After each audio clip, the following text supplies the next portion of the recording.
अस्सलाम वालेकुम, welcome to another vlog. नाज़रीन, आज इस वीडियो में मैं आप लोगों को बताऊंगा कि आप लोग शेंजन वीज़ा फ़्रेश पासपोर्ट पे कैसे ले सकते हैं।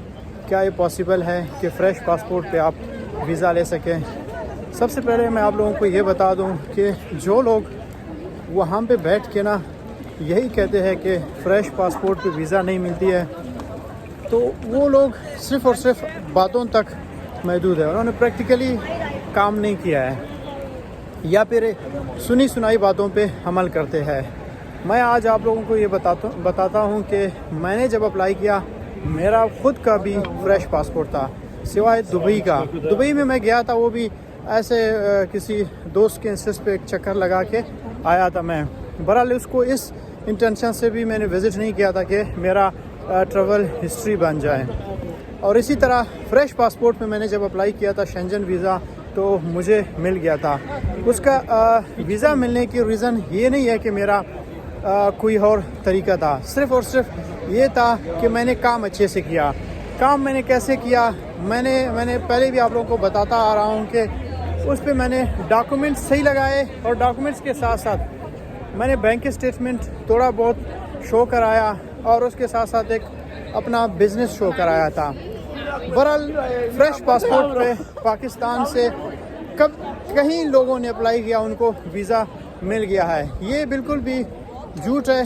दो चीज़ें मैं आपको बताता हूँ। एक, ट्रैवल हिस्ट्री कहीं पे भी इनकी रिक्वायरमेंट में नहीं है। आप जाओ इनके वेबसाइट पे विज़िट करो या फिर आप इनके किसी भी ट्विटर में या इनके वेबसाइट पे आपने कभी देखा है कि इन्होंने कहा है कि हमें ये रिक्वायर्ड है ट्रैवल हिस्ट्री, या फिर कभी भी आपने देखा होगा किसी को रिजेक्शन आई है, उसको ये बताया गया है कि आपका ट्रैवल हिस्ट्री नहीं था तो इसलिए आपको हमने वीज़ा नहीं दिया है। ये सिर्फ़ और सिर्फ एक झूठ है और एक ऐसे अफवाह है कि फ़्रेश पासपोर्ट वालों को वीज़ा नहीं मिल सकता है और फ़्रेश पासपोर्ट पे आप अप्लाई कर सकते हो। आपके पास सिर्फ़ और सिर्फ दो चीज़ें जो होनी चाहिए।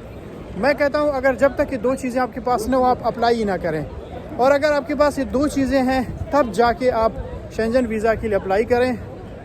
और बाकी आप अपने डॉक्यूमेंटेशन ओरिजिनल लगाएं और अपना काम से क्या मतलब है, कोई अच्छा कंसल्टेंट हायर करें जो कि आपके लिए अच्छा कवर लेटर बनाए, अच्छा सा ट्रैवल प्लान बनाएं और आपके लिए कंफर्म होटल बुकिंग करें, एयर टिकट्स करें, तो तब जाके आपके चांसेस बढ़ जाते हैं। ये चीज़ें आप करेंगे तो कोई ट्रैवल हिस्ट्री की आपको ज़रूरत नहीं है। हाँ, बहरहाल जो लोग कहते हैं बग़ैर बैंक स्टेटमेंट के हम आपको वीज़ा लगा के दे देंगे या बग़ैर स्टेटमेंट के वीज़ा मिल सकती है, वो सरासर झूठ है। वो इसलिए झूठ है कि उसमें सेंस बनती है। सेंस किस तरह बनती है, जैसे कि यार आप कहीं पे भी जाओ, आप दोस्तों में भी अगर पिकनिक में भी जा रहे होते हो ना, दोस्त आपसे पूछेंगे कि 1000, 2000 या 5000 आपको लगेगा। जब तक आपके पास नहीं होता वो भी आपको कहीं पे भी नहीं लेके जाते हैं, अपने गाड़ी में भी नहीं बिठाते हैं। तो यानी ये है कि ये जो बैंक स्टेटमेंट है ज़रूरी है। आप अगर यूरोप में जा रहे हो, आपके पास उनको ये अंदाज़ा लगाते हैं वो, क्योंकि इस तरह के केसेस यहाँ पे होते हैं। कई लोग आते हैं यहाँ पे, उनके पास फिर वापस जाने के पैसे नहीं होते, यहाँ पे फंस जाते हैं। वो तो अलग बात है, आजकल कोई वैसे भी जाता नहीं है, लेकिन फिर भी अगर कोई नहीं भी जाता है ना, वो यहाँ पर रुके तो उसके पास इतने पैसे होने चाहिए कि वो होटल कर सकें, यहाँ पे वो घूम फिर सकें और वो अपने अखराजात को बर्दाश्त कर सकें। और ये इसलिए इम्पॉर्टेंट है, वो इस चीज़ को देखते हैं कि भाई इस बंदे को अगर वीज़ा के लिए अप्लाई कर रहा है, इसके पास इतने पैसे हैं, ये वहाँ पे होटल में जाके स्टे कर सकता है, ये खा पी सकता है, घूम फिर सकता है, टैक्स पे कर सकता है।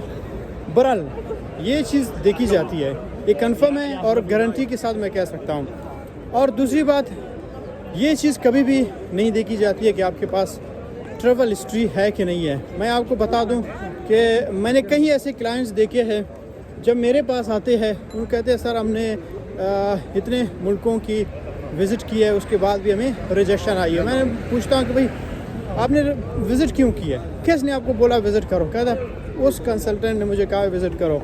मैंने कहा आप जाओ उसी से फिर अपना वीज़ा ले लो। अगर उसने कहा है कि आप इन कंट्रीज़ की ट्रैवल करके फिर आ जाएं, अब क्या हो गया? कहता उन्होंने सिर्फ उन कंट्रीज़ का ट्रैवल करवाया, अब शेंजन के काम वो नहीं करते हैं, उन्होंने आपके पास भेज दिया है मुझे। मैं कहता हूँ यार देखो, उन्होंने जो भी किया है आपके साथ झूठ बोला है, आपके सिर्फ जो पैसे आपने लगवाए हैं उतने पैसे आप अपने बैंक में रखवाते, बैंक स्टेटमेंट अपना बनाते, आप अप्लाई करते शेंजन के लिए, कनाडा के लिए, तब भी आपको वीज़ा मिल जाता। लेकिन अब वही लोग जिन्होंने इतने कंट्रीज़ का ट्रैवल किया, अब उसमें भी उनको सेंस नहीं बनती है ना यार। आप एक कंट्री के लिए अप्लाई कर रहे हो, उसको आप दिखा रहे हैं कि भाई देखो मैं इस 1 महीने में 2 दिन में दुबई गया, 2 दिन में तुर्की गया, 2 दिन उधर आ गया और आगे अगले दिन आपने अप्लाई किया शेंजन के लिए। तो वहाँ पे इस तरह के पढ़े लिखे लोग रहते हैं, आपकी तरह मेरी तरह अनपढ़ लोग नहीं होते हैं। वो चीज़ों को समझते हैं, उनको अंदाज़ा हो जाता है कि भाई ये इस बंदे ने इन कंट्रीज़ में घूमा है सिर्फ़ और सिर्फ इस वजह से कि इसका ट्रैवल हिस्ट्री बन जाए और फिर शेंजन के लिए अप्लाई करेगा, उसको वीज़ा मिल जाएगा। वो उनको डायरेक्ट रिजेक्शन दे देते हैं क्योंकि उनको पता चल जाता है। और बाकी ये कि ब्रदर प्लानिंग मस्ट होती है। जब तक आपके पास प्लानिंग नहीं होती है तब तक आपको अप्लाई करना बहुत मुश्किल हो जाएगा आपके लिए, और वीज़ा मिलना भी बहुत मुश्किल हो जाएगा। अगर आप लोग वीज़ा लेना चाहते हैं तो उसके लिए आपको ज़रूरी है कि प्लानिंग करें, बैंक स्टेटमेंट बनाएं अपना, उसको सही तरीके से। इतना ज़्यादा मैं नहीं कहता करोड़ों या लाखों की, इतना बनाएं कि आप अगर 5 दिन का ट्रैवल प्लान बनाएंगे तो 5 दिन के मुताबिक आपके पास इतने पैसे होने चाहिए। जैसे कि अगर आप 5 दिन का बनाएंगे तो कम से कम आपके पास 10 लाख 12 लाख आपके अकाउंट में होनी चाहिए। ठीक है, इतना मस्ट होता है और ये ज़रूरी होता है। और जो लोग मेरे पास आते हैं इससे कम पैसे वाले, जिनके 10 से भी कम होता है, उनका केस मैं करता भी नहीं और उनका केस मैं लेता भी नहीं हूँ। तो अगर